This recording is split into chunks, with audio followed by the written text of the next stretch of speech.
Hi everyone.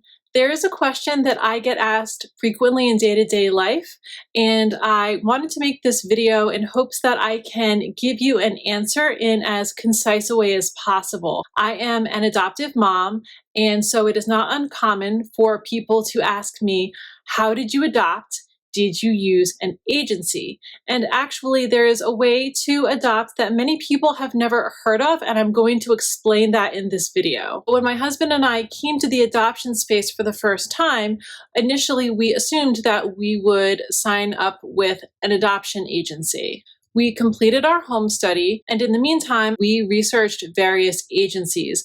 And what we discovered is that there are many different kinds of agencies. There are large national adoption agencies that operate throughout the country. There are regional agencies that operate in a few states, and then there are smaller local agencies. And the more we learned and the more phone calls we made, ultimately we decided to go a different route. Many people have never heard of this. What we decided was to use an adoption consultant.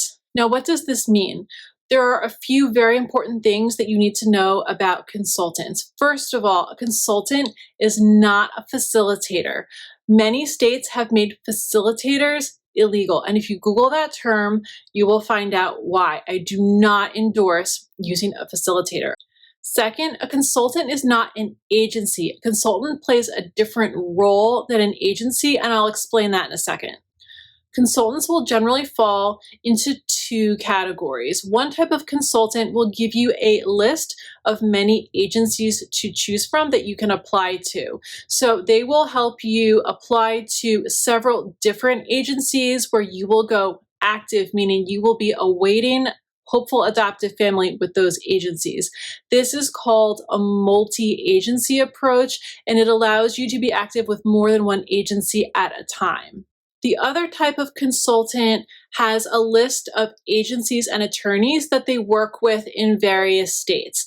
That means that when an expectant mother goes to an attorney or an agency to make an adoption plan, then her agency or attorney will bring her story, that means her case, to the consultant. The consultant will then tell their families about the case, and then the families decide if they would like for the expectant mom to be shown their family's profile.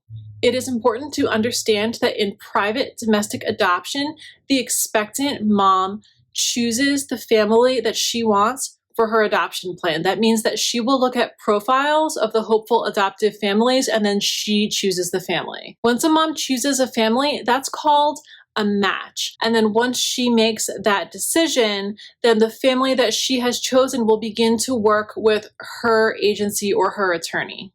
And once matched, her agency or her attorney will facilitate the rest of the process. They will facilitate contact between the expectant mom and the adoptive family, and they will provide support to the expectant mom and handle the legal process from that point forward.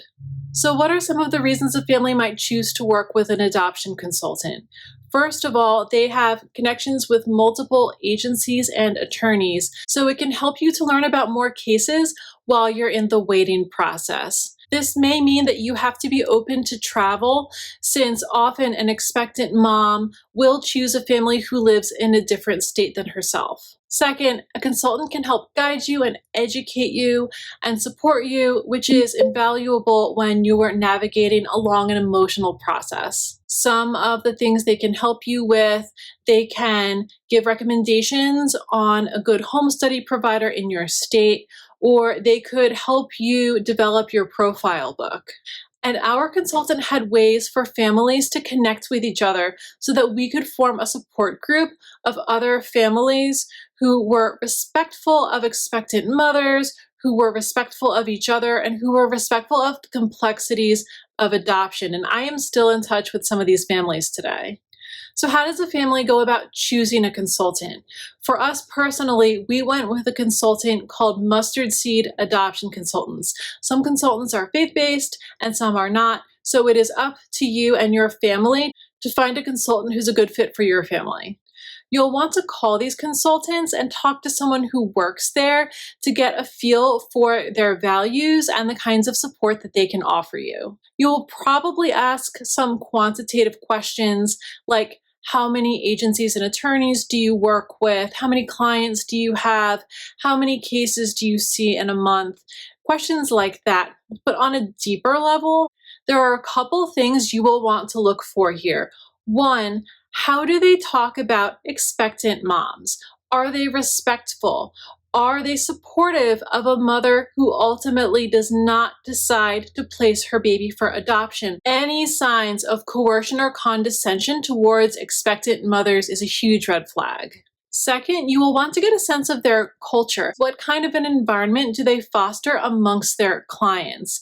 One of the things that I really liked about our adoption consultant is that all of the families were so encouraging and supportive of one another, even if we were waiting to match at the same time as each other. And third, are they transparent about their reviews? The Federal Trade Commission has a warning on their website that some consultants have been known to suppress reviews, meaning that they require their clients to sign an agreement saying that they will not put anything negative about them on social media. Our consultant did not require us to sign an agreement like this, so you will want to be on the lookout for things like that. So if you're thinking that a consultant may be the right fit for your family, there are a couple important things that you will need to know up front. First, most states allow consultants, but a couple do not, so you will want to make sure that you do not live in an agency-only state. If that is the case, you will not be allowed to use a consultant. The second thing that you will want to be on the lookout for if you have children is that you will want to find out if the consultant that you want to use is willing to work with clients who already have children. So for us, it was important to find someone who would work with us because we did already have kids. I know that stepping into the adoption space can feel overwhelming, that you can have so many emotions, and that it can be very confusing. It's important to know that no matter who you work with, you are going to need to expect the unexpected. And you have to be both patient and committed because it's not always an easy road to travel. There are no guarantees in life, and adoption is no exception. We have adopted more than once, and if someone were to ask me if I could go back and do it the same way over again, I would tell you that I would use a consultant again. It's not the only way to adopt, but it is one way. And this video has really just brushed the surface. There are so many other topics that you will want to educate yourself on. I am not a lawyer, nor am I an adoption professional. So you should not take anything in this video as legal advice or financial advice. My reflections here are based solely on my experience as an adoptive mother through domestic adoption. If you are considering adoption, please do your own research and educate yourself thoroughly on adoption-related topics because it is not only a long process to navigate, there is also a lifetime of considerations that you will want to learn about. It is very important that if you are considering adoption and want to do the best for your child, that you have a thoughtful and open-minded attitude as you consider the needs that your child might have. And there's so much more to adoption than what I have discussed in this video. So I hope on a really high level that this has been helpful for you in some way. And if you subscribe to the Rock Paper Suburbs channel, you can keep up to date with what we're talking about here because I have a heart for families encouraging and supporting each other. Being chosen by an expectant mother is the most humbling experience that I've ever had. And it is an enormous blessing and also an enormous responsibility to be my kid's mom. And I'm holding close to my heart all the members of the adoption triad.